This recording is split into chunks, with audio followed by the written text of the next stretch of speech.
Episode 4, Turn from Death's Door. Thanks be to Allah, I had received some pointers to the question I was asking and to the answer I was seeking.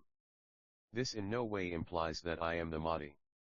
Allah, be my witness, I will be the first to admit it. The story and mystery surrounding my name, although spectacular in itself, is not a conclusive evidence because there are literally thousands if not millions of persons with the same combinations of names. I conveyed this fact to Charliza. She agreed, but we had sensed things were happening and I was determined to come to the bottom of things, so I resumed my pacing of the room asking, Why? What is so special about me?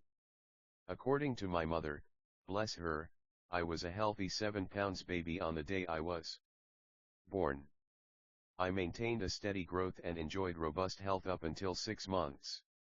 All of a sudden I became ill, picked up a chest problem and started to lose weight. Things went steadily downhill. I became bone thin, and my mother and grandmother, that is to say my father's mother, took turns to be by my side day and night. Eventually things got so bad that my poor mother gave up hope. That was the time when the last rites were recited over me. Allah Almighty had other plans. Miraculously I recovered and was nurtured back to health. As far back as I can remember, I was always skinny. According to my mother, it was a direct result of the sickness, because I never picked up again. My father, who always prided himself on his well-built body, was overly concerned about my thinness. He thought that I will not be able to defend myself in a fight when called upon to do so. He tried everything in his power to remedy the situation.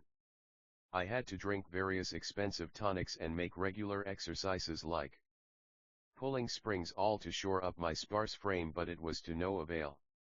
To my father's greater disappointment, bearing in mind that in those days I was his only son, I remained skinny. This was a condition throughout my childhood, adolescence, and the years beyond. It was only after I had passed my 40th year that the meat started to grow onto my bones. I suppose the time was drawing near for me to come into my own. I shared all this with Charliza. We realized it is nothing much, but nevertheless it was a sign to light the way, and we both jumped for joy.